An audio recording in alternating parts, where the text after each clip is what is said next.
माननीय विलासजी लांडे पाटील, महानगरपालिकेतील विरोधी पक्षनेते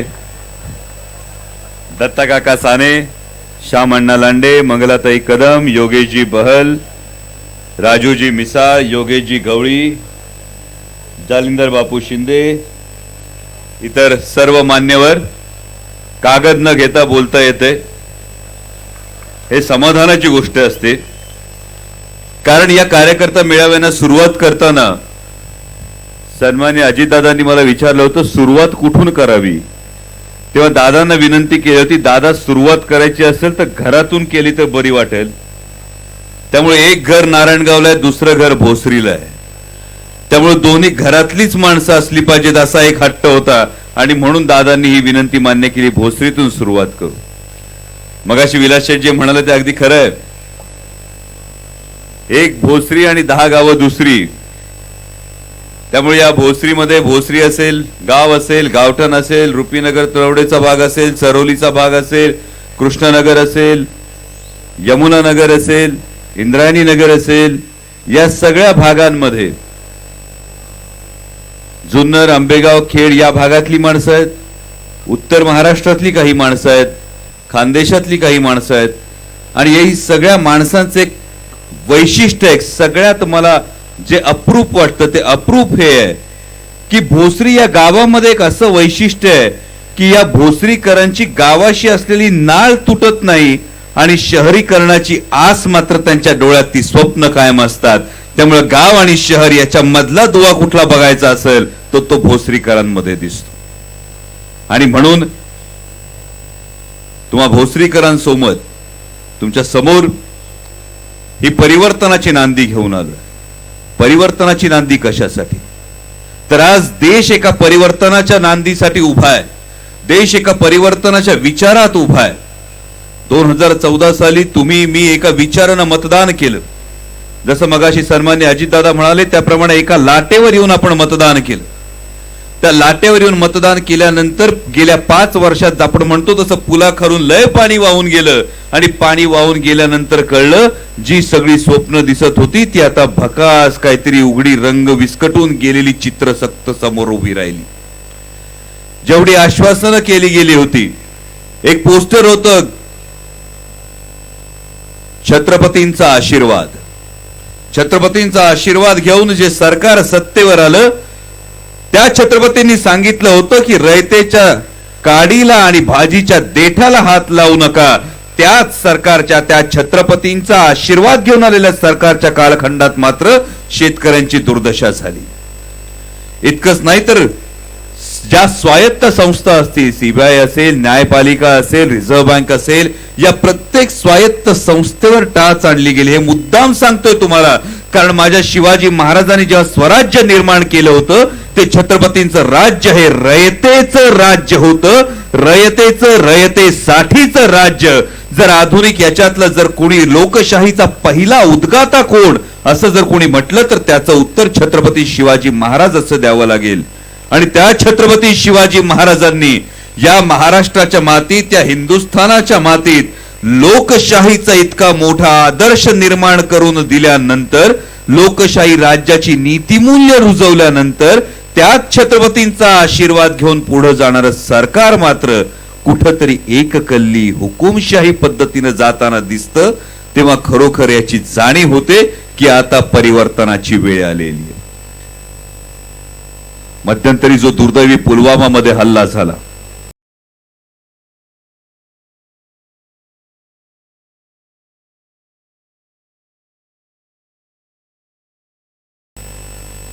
बेचाळीस जवानांना प्राण गमवावे लागले। हा हल्ला झाल्यानंतर तुमच्या माझ्या प्रत्येकाच्या मुठी आवळल्या गेल्या, तुमच्या माझ्या प्रत्येकाचं रक्त खवळलं, पण तुमच्या माझ्या प्रत्येकाच्या मनात हा प्रश्न आला का की 3 वर्षांपूर्वी आम्हाला सांगण्यात आलं होतं जर नोटाबंदी झाली तर काळा पैसा हा संपूर्ण बाहेर येईल आणि पाकिस्तानातल्या दहशतवाद्यांना जे फंडिंग होतं, पाकिस्तानातल्या दहशतवाद्यांना जी रसद मिळते ती रसद थांबेल आणि दहशतवादी हल्ले थांबतील। या मागची आकडेवारी गेल्या 5 वर्षांमध्ये या अतिरेकी कारवायांमध्ये जवळपास 176% वाढ झालेली आहे आणि तब्बल 450 जवान हे सीमेवर शहीद झालेले आहेत. मग पुलवामा हल्ल्यानंतर केलेल्या वायुसेनेनं केलेल्या एअर स्ट्राईकचं श्रेय तुम्ही घेणार की नोटाबंदी हे आमचं अपयश होतं हे जाहीरपणे कबूल करणार, हे विचारायची आता वेळ आलेली आहे. आणि म्हणूनच देशाचं राजकारण एका वेगळ्या वळणावर येऊन ठेपलेलं आहे. असं असताना 2022-2025 दरम्यान आपला देश हा जगातला सर्वात जास्त तरुण लोकसंख्या असणारा देश होणार आहे. जेव्हा कुठलाही देश जगातल्या सगळ्यात जास्त तरुण लोकसंख्या असणारा देश होतो तेव्हा काय होतं माहितीये? तरुणाई ही पाण्याच्या प्रचंड साठ्यासारखी असते. या पाण्याच्या साठ्याला जर एक विधायक वाट काढून दिली तर त्याचा कालवा होतो आणि कालवा काढला तर दोन्ही बाजूला नंदनवन फुलवतो. पण या पाण्याला जर वाट मिळाली नाही तर ते बेभान बेफाट दिशाहीन होऊन पाणी वाहतं आणि मग प्रलय येतो. ही तरुणाईची ऊर्जा आहे, ही तरुणाईची शक्ती आहे. या तरुणाईला एक विधायक वाट देण्यासाठी इथून पुढचं देशाचं राजकारण हे केवळ भावनिक आवाहनांवर होऊन चालणार नाही.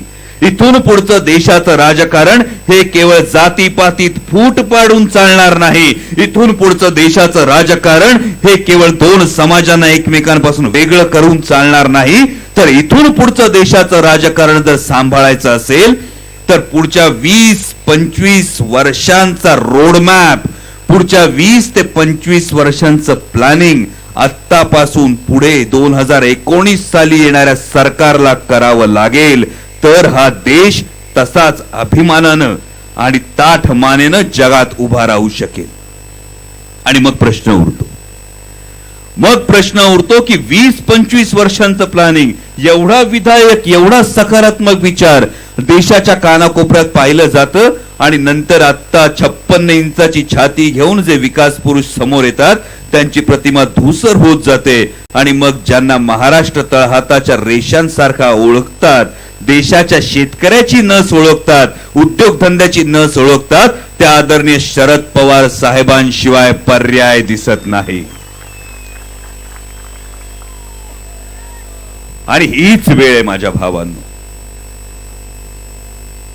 राष्ट्रवादी काँग्रेस पक्षाचे महाराष्ट्रभरातले जेवढे उमेदवार असतील, काँग्रेसचे जेवढे उमेदवार असतील, मित्र पक्षांचे जेवढे उमेदवार असतील, या सगळ्यांच्या पाठीमागं एक मुठीनं एकजुटीनं उभं राहण्याची वेळ आलेली आहे.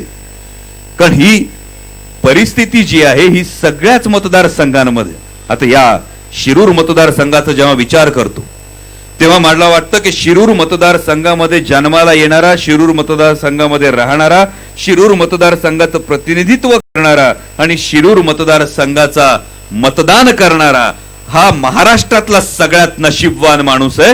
कारण या शिरूर मतदारसंघात जगातली सर्वोत्तम अशी 2 प्रेरणास्थळं येतात.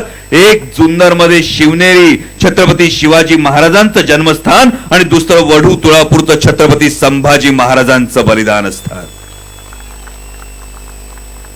जेवढ्या जोरात टाळ्या वाजवल्यात तेवढ्या जोरात हाही प्रश्न विचारा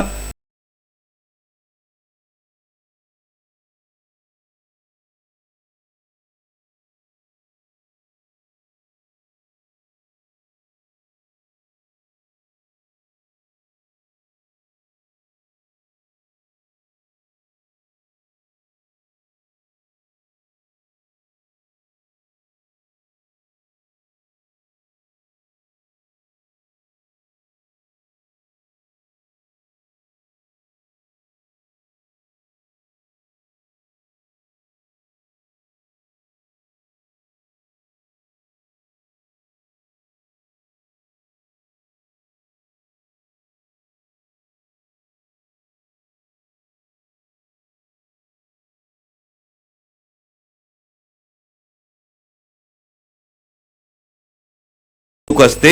ही तुमच्या देशाच्या प्लॅनिंग नुसार, देशाच्या राज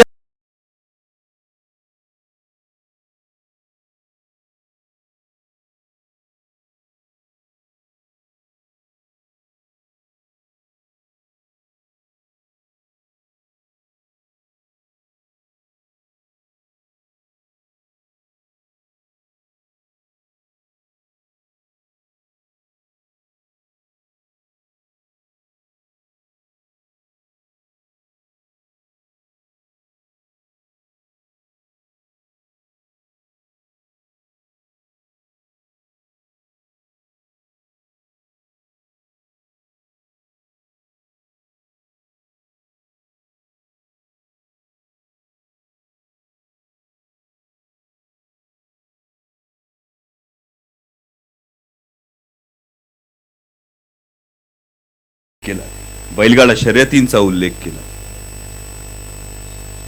मी स्वतः एक, माझं घर हे बैलगाडा मालक आहे. आधी आजोबांच्या नावाने होता, नंतर काकांच्या नावाने होता, नंतर भावाच्या नावाने बैलगाडा आहे.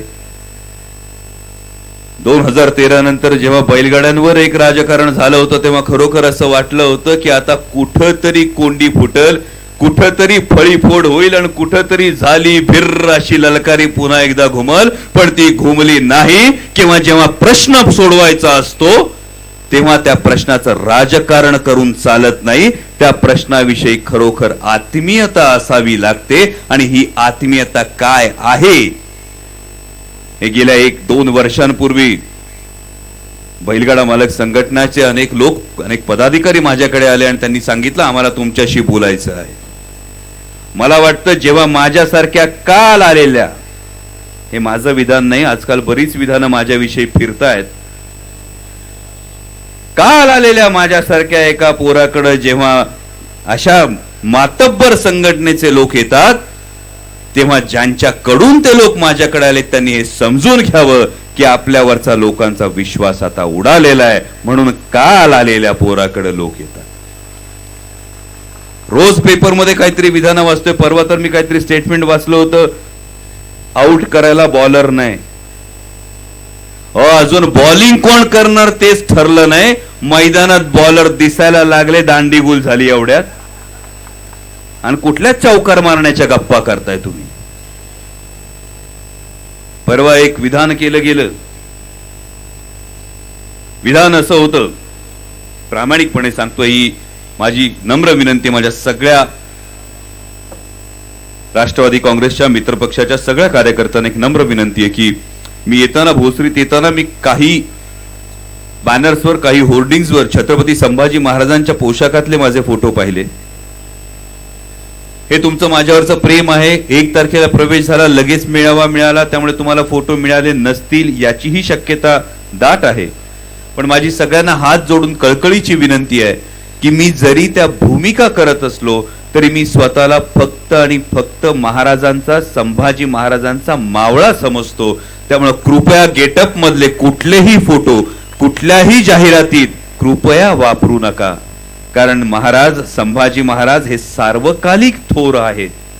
ते होते म्हणून आज आपण आपली ओळख सांगतो. त्यामुळे ती प्रतिमा जर मी देव्हाऱ्यात ठेवत असेल तर ती प्रतिमा आपण फ्लेक्सवर आणू नये अशी माझी कळकळीची तुम्हाला सगळ्यांना विनंती. आणि याच संदर्भात परवा एक विधान करण्यात आलं जुन्नर तालुक्यातल्या एका कार्यक्रमामध्ये. कुणीतरी सांगितलं, मी असा, म्हणजे आमच्याकडे बराच शिरूर मतदारसंघामध्ये सध्या एका वेगळ्या नाटकाचे प्रयोग रंगतायत, तो मी नव्हेच. म्हणजे तो मी नव्हेच नावाचं नाटक चालू आहे. लोक विचारतात की विचारत नाहीत माहित नाही, पण तो मी नव्हेचचे प्रयोग सुरू आहेत. आणि या प्रयोगांमध्येच कुणीतरी एकदा सांगितलं जुन्नर तालुक्यामध्ये की मालिकेसाठी मी माझी प्रॉपर्टी सुद्धा विकली असती. असं जर कोणी म्हणत असेल तर मला खरोखर आश्चर्य वाटलं. आश्चर्य अशासाठी वाटलं, हो इतके दिवस अडवलं कोणी होतं मग? हे म्हणजे बरे की हलगी वाजली, आखाडा सुरू झाला, पैलवान एकमेकांना भिडले, कुस्ती आता काट्यावर आली, कुस्ती निकाली निघणार तितक्यात प्रेक्षकांमधून कोणीतरी शड्डू ठोकला, अरे मी पण उतरणार होतो की, मी याव करीन आणि मी त्याव करीन असं सांगणाऱ्यांनी एक गोष्ट लक्षात घ्यावी की मालिका हे राजकारण नाही. मालिका हा छत्रपती संभाजी महाराजांच्या अंगार गाथेचा धगधगता यज्ञ आहे. त्याला हात घालण्याचा प्रयत्न करू नका, हात पोळतील. छत्रपती संभाजी महाराजांची मालिका ही गंमत नाही, कोणी उठाव आणि टिंगल करावी. दूरचित्रवाणीच्या इतिहासात एकदा सुद्धा कोणाची हिम्मत झाली नाही. ती हिम्मत केलेला माणूस तुमच्या समोर उभा आहे. त्यामुळे त्या मालिकेवर बोलू नका, तो विषय वेगळा आहे. आणि त्याचबरोबर जे कोणी असतील त्यांना सन्मानानं विनंती एवढीच आहे की आपण बुजुर्ग आहात, अनुभवी आहात. आमची संस्कृती आहे की मोठ्यांचा मान ठेवावा. त्यामुळे तुमचा मान ठेवला जाईल अशी नक्कीच ग्वाही देतो. पण त्याच वेळी याही गोष्टीचा नक्कीच विचार करा, सोशल मीडियावर जे बोलके पोपट सोडलेत त्यांचे गळे आत्ताच थांबवा, त्यांची बोलणी आत्ताच थांबवा. नाहीतर एक गोष्ट लक्षात ठेवा, झोपलेल्या छाव्याला एक दगड मारला, छावा दुर्लक्ष करतो, दुसरा दगड मारला दुर्लक्ष करतो, तिसरा दगड मारला तर छावा असा पंजा मारतो का झाकायचं कोटण दाखवायचं काय ते सुद्धा कळत नाही. तशी वेळ आणू नका. आणि तुम्हाला कळकळीने एवढीच विनंती करायला आलोय की देश आता पुन्हा परिवर्तनाच्या उंबरठ्यावर उभा आहे. जसं दादांनी सांगितलं, इजा बिजा तिजा झालं, चौकार बेवकार सगळं आता स्वप्नातच विरून जाणार आहे. केंद्रातलं सरकार बदलणार आहे, केंद्रातलं सरकार बदलणार आहे आणि मराठी माणूस देशाच्या उच्च पदाच्या जवळ जाताना आदरणीय शरद पवार साहेबांच्या रूपानं आपल्याला दिसणार आहे. त्यांचे हात बळकट करण्यासाठी, त्यांचे हात बळकट करण्यासाठी शिरूर मतदारसंघातून राष्ट्रवादी काँग्रेसचा उमेदवारच खासदार झाला पाहिजे. महाराष्ट्रातून भली मोठी ताकद, एक अफाट ताकद आदरणीय पवार साहेबांच्या पाठीमागे उभी राहिली पाहिजे, अशी तुम्हाला सगळ्यांना कळकळीची विनंती करतो. थांबतो. जय हिंद, जय महाराष्ट्र, जय राष्ट्रवादी.